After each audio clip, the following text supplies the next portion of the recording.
Hello mga mare! For today's video tayo magluluto ng pansit bihon at fried chicken. Dahil merong may birthday din sa amin. Simulan natin magluto. Una, igisa lang ang gulay. Pag medyo luto na, set aside muna. And pagkatapos yan mga mare, isang kutsa muna natin ang karne ng baboy. Lagyan lang ng konting tubig at konting asin at hintayin magmantika. Halo-haloin mo lang mga mare. Pag tinigilan mo ng halo, mapuputukan ka.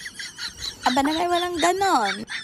Igisa na ang sibuyas bawang. Pag lumabas ang aroma, ilagay na ang toyo, seasonings at maraming paminta. Halo-haloin mo lang mga mare at ilagay na ang kalapan water. At hintayin lang ilang minuto na bumulak. Kaya pa nga pala ako dyan ng nor cubes at konting toyo. Pag nabulak ang mga mare, ilagay na natin ating pansit bihon. Pabulakin lang ng ilang minuto at hintayin lang lumambot. And halo-haloin mo lang ng halo-haloin. Nang maghiwa-hiwalay na ang ating pansit bihon. And magkatapos ng mga mare, ilagay na natin ang ating gulay. At haluin mo lang at okay na yan. Kung may naririnig kayo ibang boses dyan sa voice over ko, iwag nyo nang pansinin dahil yun yung anak ko.